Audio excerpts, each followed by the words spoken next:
శ్రీ గురుచరణం శ్రీమన్నారాయణీయం దశక 98 నిష్కల బ్రహ్మోపాసన వృత్తం శ్రద్ధర యస్మిన్నేతద్విభాతం యత ఇదమభవద్ येन చేదమ్యయేతద్ योऽस्मादुत्तीर्णरूपः खलु सकलमिदं भासितं यस्य भासा यो वाचां दूरदूरे पुनरपि मनसां यस्य देवा मुनीन्द्राः नो विद्युस्तत्त्वरूपं किमु पुनरपरे कृष्ण तस्मै नमस्ते जन्माथो कर्म नाम स्फुटमिह गुणदोषादिकं वा न यस्मिन्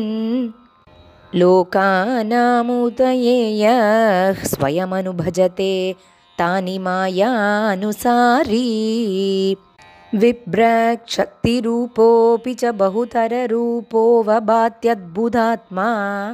तस्मै कैवल्यधाम्ने पररसपरिपूर्णाय विष्णो नमस्ते नोतिर्यञ्चं न मर्त्यं न च सुरमसुरं न स्त्रियं नो पुमांसं न द्रव्यं कर्म जातिं गुणमपि सदसत् वापि ते रूपमाहुः शिष्टं यत्स्यान्निषेधे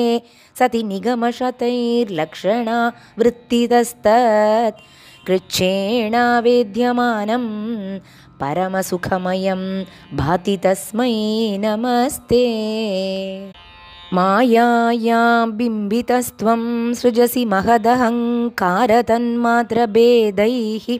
भूतग्रामेन्द्रियाद्यैरपि सकलजगत् स्वप्नसङ्कल्पकल्पं भूयः संहृत्य सर्वं कमठ इव पदान्यात्मना कालशक्त्या गम्भीरे जायमाने तमसि वितिमिरो भासि तस्मै नमस्ते शब्दब्रह्मेति कर्मेत्यणुरिति भगवन् काल इत्यालपन्ति त्वामेकं विश्वहेतुं सकलमयतया सर्वथा कल्प्यमानं वेदान्तैर्यत्तु गीतं पुरुषपरचिदात्माभिधं तत्तु तत्त्वं प्रेक्षामात्रेण मूल प्रकृतिविकृतिकृत् कृष्ण तस्मै नमस्ते सत्त्वेन सत्तया वा न च खलु सदसत्त्वेन निर्वाच्यरूपा धत्ते या सावविद्या गुणफणिमतिवद्विश्वदृश्यावभासं विद्यात्वं सैव याता श्रुतिवचनलवैर्यत्कृपास्यन्दलाभे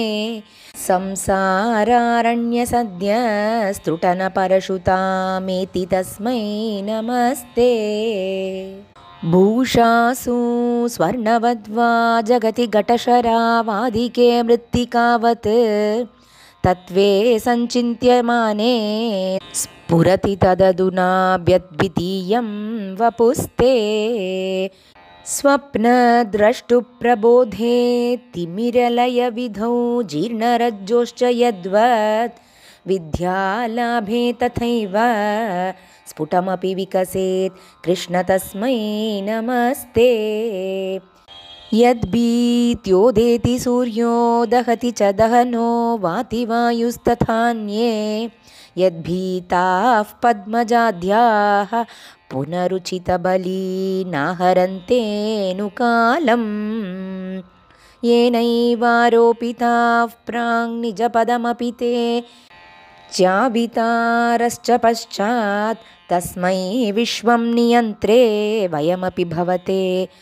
कृष्ण कुर्मः प्रणामं त्रैलोक्यं भावयन्तं त्रिगुणमयमिदं त्र्यक्षरस्यैकवाच्यं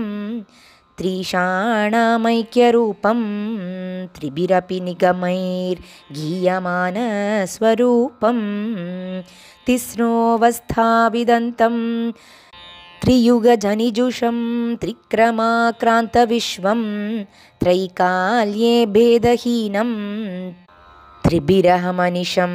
योगभेदैर्भजे त्वां सत्यं शुद्धं विबुद्धं जयति तव वपुर्नित्यमुक्तं निरीहं निर्द्वन्द्वं निर्विकारं